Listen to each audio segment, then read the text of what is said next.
నమస్తే, welcome to Haripriya's media. పశ్చిమ గోదావరి జిల్లా భీమవరం ఉండి నియోజకవర్గం అనేది ఇప్పుడు టీడీపీ రాజకీయాలతో రసవత్తరంగా మారింది.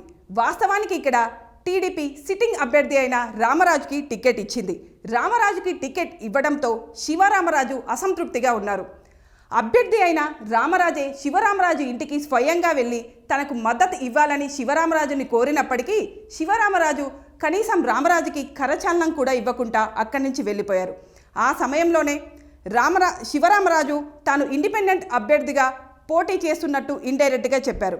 ఈ సందర్భంగా ఎలక్షన్స్ దగ్గర పడుతున్న నేపథ్యంలో శివరామరాజు ఇండిపెండెంట్ అభ్యర్థిగా ఉండి నియోజకవర్గం మొత్తం తన బంధువులు స్నేహితులతో కలిసి తిరుగుతూ ప్రచారం చేస్తూ ఉన్నారు. ఎంతో కాలంగా టీడీపీకి సేవలు చేసిన నాకు టికెట్ ఇవ్వకుండా నేను చెప్పిన 2019లో నేను సూచించిన క్యాండిడేట్ అయిన రామరాజుకు టికెట్ ఇచ్చారు. రామరాజు గెలుపొందారు. కానీ ఇప్పుడు నా నియోజకవర్గం నాకు కావాలి అని నేను హుండీకి మళ్ళీ తిరిగి వచ్చినప్పుడు టీడీపీ క్యాడర్ నాకు టికెట్ ఇవ్వలేదు. కలవపూడి శివగా ఉండి నియోజకవర్గంతో నాకు విడదీయరాని బంధం ఉంది, అనుబంధం ఉంది. గత 20 సంవత్సరాలుగా ప్రజలతోటి మమేకమై ప్రజలకి సేవాభావంతో ఒక కార్యకర్తగా, ఒక శ్రామికుడిగా, కర్షకుడిగా ప్రజలతోటి మమేకమై ఉన్నాను. అదే తీరులో నాకు సేవాభావంతో ఉండి నియోజకవర్గంలోకి రావటం, స్వచ్ఛంద సేవా సంస్థను స్థాపించి ప్రజలకి సేవ చేయాలనే ఆలోచనతో సేవ చేయటం, అదేవిధంగా రాజకీయం ద్వారా మరింత సేవ చేయాలనే ఆలోచనతో రాజకీయంలోకి రావటం, ప్రజలు కూడా నన్ను ఆశీర్వదించి 2009లో ఎమ్మెల్యేగా ఎన్నుకోవటం, ఆ రోజు ప్రతిపక్ష ఎమ్మెల్యేగా ప్రజల పక్షాన నిలబడి పట్టుదలతోటి ప్రజలకి అండగా నిలిచాను. అలాగే 2014లో అఖండ విజయాన్ని ఇచ్చారు. అధికారం పార్టీ సహకారంతో, ప్రభుత్వ సహకారంతో నేను ఆ రోజు ఉండి నియోజకవర్గానికి సంపన్న నియోజకవర్గంగా తీర్చిదిద్దడానికి కృషి చేశాను. అట్లాగే ప్రతి ఒక్కరికి కూడా అభివృద్ధి సంక్షేమ ఫలాలు అందేటట్టు కృషి చేశాను.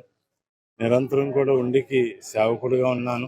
అట్లాగే తెలుగుదేశం పార్టీ అధినేత చంద్రబాబు నాయుడు గారికి విధేయుడిగా, ఆయన చెప్పిచేతుల్లో నడుచుకునే వ్యక్తిగా, క్రమశిక్షణ గల కార్యకర్తగా నడుచుకున్నాను. 2019లో కూడా నన్ను పార్లమెంట్కి వెళ్ళమంటే వెళ్ళాను. నా ఆర్థిక పరిస్థితి ఇబ్బంది పడ్డాను, ఎన్నో ఒడిదుడుకులు ఎదుర్కొన్నాను. అయినా కానీ అధిష్టానం మాటని సరిసావహించి అధిష్టానం చెప్పు చేతుల్లో అడుగుజాడల్లో నడుచుకున్నాను. అధిష్టానం ఈరోజు నన్ను ఆదరించలేదు, అభిమానించలేదు, గౌరవించలేదు. కనీసం నా పనితనాన్ని కూడా చూడలేదు. ఏదైతే నిబద్ధతగా పనిచేశానో ఆ నిబద్ధతని, నిజాయితీని కూడా అధిష్టానం పరిగణలోకి తీసుకోకపోవటం, నన్ను పలకరించకపోవటం, ఆదరించకపోవటం తీరని బాధ ఉంది. ఈ నేపథ్యంలో నేను ఇండిపెండెంట్ అభ్యర్థిగా ఉండి నియోజకవర్గం నుంచి నేను పోటీ చేస్తున్నా అని శివరామరాజు తెలిపారు. ఉండి నియోజకవర్గం నుంచి ఇండిపెండెంట్ క్యాండిడేట్గా నేను పోటీ చేసి అత్యధిక మెజార్టీతో గెలుపొందుతా అని శివరామరాజు అంటున్నారు. నాకు ఉండితోటి విడదీయరాని బంధం ఉంది కాబట్టి, నేను ఉండికి సేవకుడిగానే వచ్చాను కాబట్టి, నిరంతరం అందుబాటులో ఉన్నాను కాబట్టి అందరూ కూడా నన్ను కోరుకుంటున్నారు. ప్రజల కోరిక మేరకు నేను ఈరోజు ఉండి నియోజకవర్గ స్వతంత్ర ఎమ్మెల్యే అభ్యర్థిగా రాబోయే ఎన్నికల్లో పోటీ చేయబోతున్నాను. ఉండి నియోజకవర్గ ప్రజానీకం అంతా కూడా నన్ను అభిమానించి, ఆదరించి, ఆశీర్వదించి మీకు ఒక సేవకుడిగా నన్ను ఎన్నుకోమని చెప్పి సవినయంగా కోరి ప్రార్థిస్తున్నాను. అయితే శివరామరాజు ఇండిపెండెంట్ అభ్యర్థిగా పోటీ చేయడం వెనుక వైసీపీ హస్తం ఉంటుందా, ఉందా? ఇక ఉండి నియోజకవర్గం విషయానికి వస్తే 1951లో ఉండి నియోజకవర్గం అనేది ఏర్పాటైంది. అయితే ఆ సమయంలో 1952లో, 1955, 1962 ఈ 3 సార్లు కూడా కాంగ్రెస్ పార్టీ ఉండి నియోజకవర్గం నుంచి గెలుపొందింది.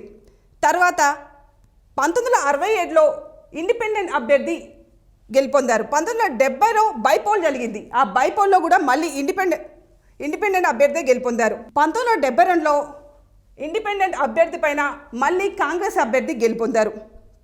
1978లో కూడా తిరిగి మళ్ళీ ఇంకొకసారి కాంగ్రెస్ పార్టీ అధికారంలోకి వచ్చింది. అయితే 1983లో, 1985లో, 89లో, 94లో, 99లో తెలుగుదేశం పార్టీ ఈ ఉండి నియోజకవర్గం నుంచి మొత్తం 5 సార్లు గెలుపొందింది.